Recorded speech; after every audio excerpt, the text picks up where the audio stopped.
O Internacional começa a projetar a janela do meio do ano e saídas são encaminhadas do clube e outras podem acontecer. A renovação de um reforço e as 3 posições analisadas para a chegada de mais reforços no meio do ano. Eu te conto tudo isso depois da vinheta.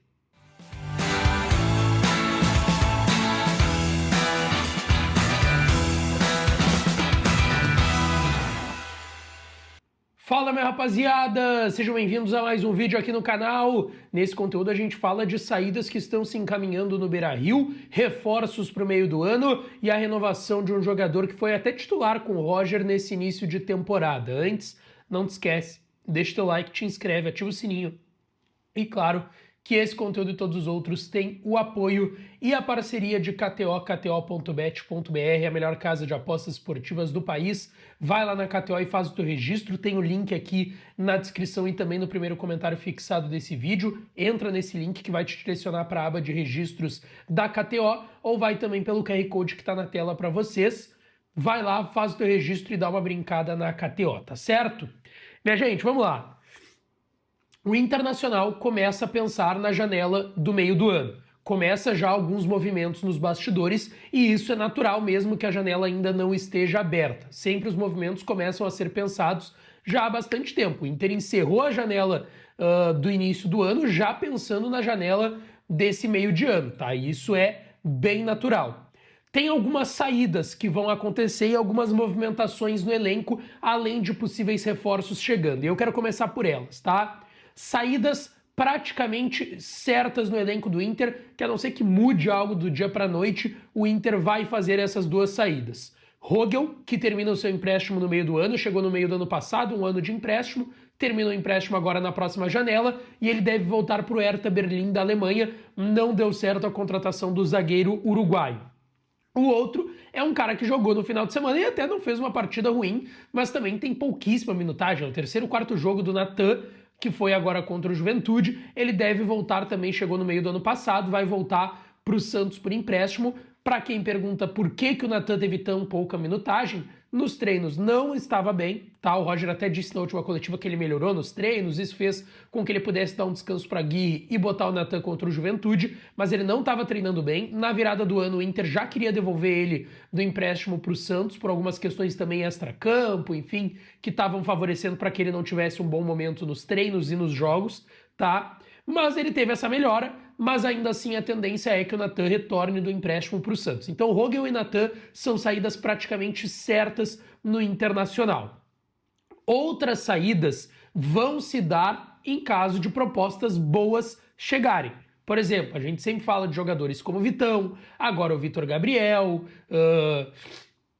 Wesley, que ano passado até estava sendo vendido para o Krasnodar da Rússia. Tudo isso de saídas de jogadores mais importantes do elenco vão depender de propostas boas que cheguem na mesa do Inter. Propostas, de fato, que deixem dinheiro e um valor considerável para o Internacional. Fora isso, esses jogadores não devem ser negociados e não é ideia do Inter negociá-los no meio do ano, até porque o Inter tem aí disputa de Libertadores, Copa do Brasil e Brasileirão e vislumbra títulos importantes nessa temporada 2025. Então Rogel e Natan são saídas já encaminhadas, outras vão depender das propostas e o Inter está negociando agora para manter um jogador que tem um risco de sair. O risco existe, mas a tendência é que ele fique, que é o Vitinho. O Vitinho veio do Dinamo de Kiev por conta da guerra entre Rússia e Ucrânia, ele veio na normativa da FIFA por empréstimo, ele estava emprestado ao Bragantino, só repassou esse empréstimo com a normativa da FIFA para o Internacional, 6 meses até o meio desse ano, ou seja, agora em junho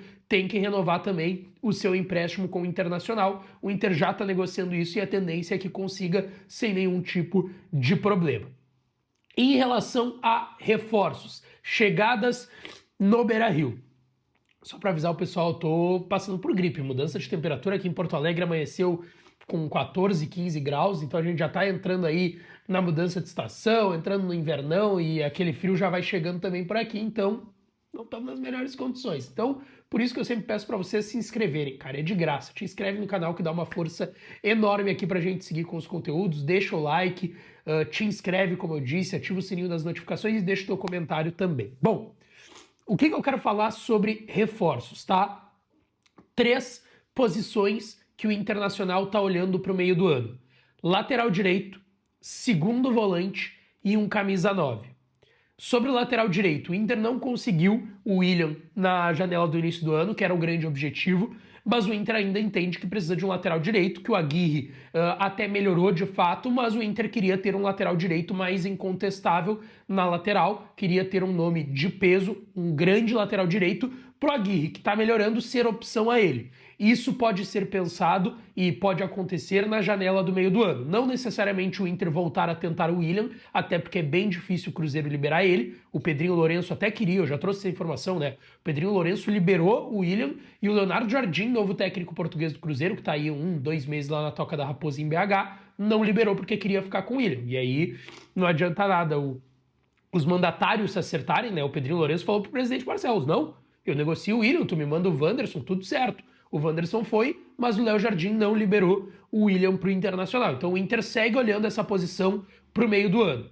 Segundo volante, vai depender muito do Thiago Maia. Se o Thiago Maia começar agora que ele está voltando a ter minutagem com o Roger, a dar resposta, aí pode ser que essa contratação não aconteça. O Bruno Henrique teve uma baixa no seu rendimento, o Inter ainda confia muito nele, esse jogador vai ficar no Inter, pelo menos até o final do ano, né, que é quando se encerra o seu contrato.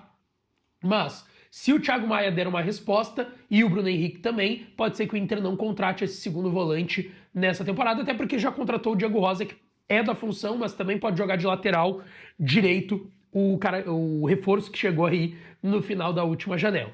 Em relação ao camisa 9, tá? Muita gente pergunta: Lucas, Borré e Ener, algum pode sair? Cara, o Inter quer um camisa 9 não para liberar o Borré e o Ener, não para mandar um dos dois jogadores embora, e sim porque os dois ainda vão ter muitas convocações, tá? Muitas convocações para suas seleções, eliminatórias, data FIFA, enfim, e o Inter entende que não tem um 9 a não ser os dois, porque o Ricardo Matias, a gente já trouxe os motivos, não tem jogado, não tem ganhado minutos, agora teve um problema de entorse no joelho, e o Luca Holanda, o Roger até quando utilizou ele, usou ele mais pelo lado do que como centroavante, e também não é um cara que, vamos lá, em comparação com Ener Valencia e Borré, vá te entregar mais do que eles ou algo muito próximo. Então, camisa 9 sim é olhado, a gente já falou aqui do Joaquim Correa, que vai terminar o contrato com a Inter de Milão, é um jogador que interessa o Internacional, mas para reforços essas são as 3 posições: lateral direito, segundo volante e um 9. Segundo volante vai depender do rendimento dos que já estão aqui, pode ser que não venha. Lateral direito e o 9 são as prioridades. Deixa o teu like, te inscreve, ativa o sininho que eu volto para falar mais do Colorado por aqui. Um beijão, um abraço e até a próxima.